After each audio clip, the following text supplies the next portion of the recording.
आप लोगों के समक्ष जो वीडियो पेश करने जा रहा हूं, ये वेद, वेदांग, पुराण, उपनिषद आदि धार्मिक विषय पर आधारित है, जो आपके परीक्षा के दायरे से अति महत्वपूर्ण है, क्योंकि यह प्राचीन इतिहास के वैदिक काल चैप्टर से संबंधित है। विद्यार्थियों, कुछ जानकारियां ऐसी होती हैं जो हमें परीक्षा के अतिरिक्त बोलचाल की भाषा के लिए रखनी पड़ती है। इस वीडियो में मैं जो बताऊंगा वो सब आपके दैनिक जीवन में भी अति महत्वपूर्ण भूमिका निभाती हैं। तो आइए वीडियो को ध्यान से देखते व सुनते हैं।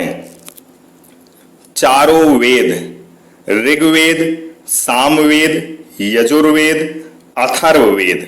सबसे प्राचीन वेद ऋग्वेद है, 1500 बीसी से 1000 बीसी के मध्य।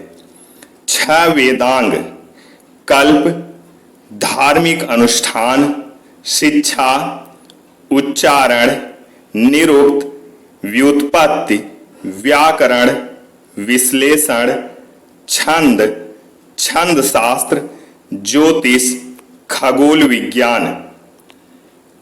चारों आश्रम, ब्रह्मचर्य आश्रम, गृहस्थ आश्रम, वानप्रस्थ आश्रम, संन्यास आश्रम। चारों वर्ण, ब्राह्मण, क्षत्रिय, वैश्य, शूद्र।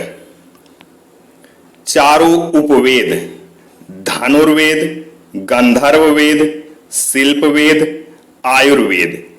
108 उपनिषद में 12 प्रामाणिक उपनिषद, ऐतरेय, कौशितकी, कठ, केन, छांदोग्य। छांदोग्य सबसे प्राचीन उपनिषद है। बृहदारण्यक सबसे बड़ा उपनिषद है। ईश, मांडुक्य सबसे छोटा उपनिषद है। मुंडको, प्रश्न, तैतरीय, श्वेताश्वतर। 18 पुराण, मत्स्य पुराण, मार्कंडेय पुराण, भविष्य पुराण, भागवत पुराण, ब्रह्मांड पुराण, ब्रह्म पुराण, वैवर्त पुराण, वराह पुराण, विष्णु पुराण, शिव पुराण, वायु पुराण, आनि पुराण, नारद पुराण, पद्म पुराण, लिंग पुराण, गरुड़ पुराण, स्कंद पुराण, कूर्म पुराण।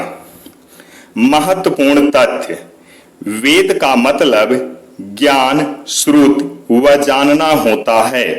वेद ब्राह्मी लिपि में लिखे गए। वेदों को अपौरुषीय कहा गया।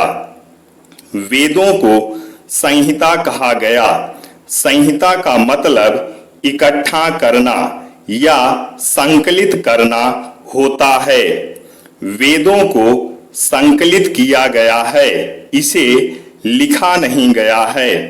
वेदों के संकलनकर्ता कृष्ण द्वैपायन वेदव्यास जी हैं। सबसे प्राचीन वेद ऋग्वेद, 1500 बीसी से 1000 बीसी के मध्य। वेद त्रयी, ऋग्वेद, सामवेद, यजुर्वेद। वेद त्रयी में अथर्ववेद नहीं आता है। वेदांग वेदों को समझने और व्याख्या करने में सहायक होते हैं।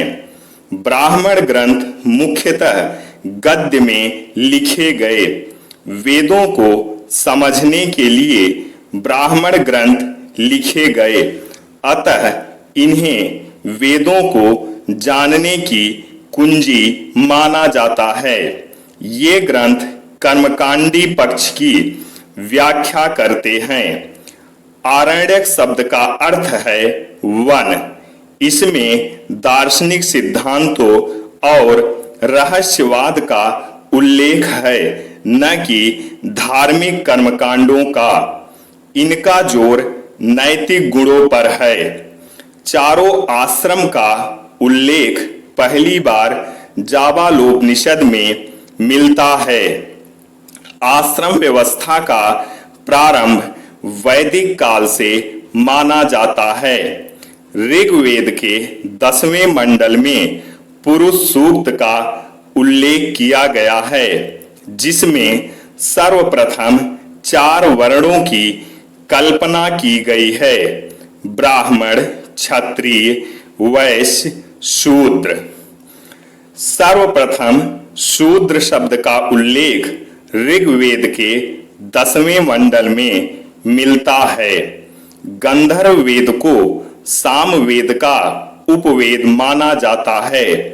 उपनिषद का मतलब गुरु के समीप निष्ठापूर्वक बैठना। वेदांत को उपनिषद का अन्य नाम माना जाता है। उपनिषद को ज्ञान मार्गी रचना माना जाता है। पुराण का शाब्दिक अर्थ प्राचीन आख्यान होता है। पुराणों में तत्कालीन समाज का उल्लेख मिलता है।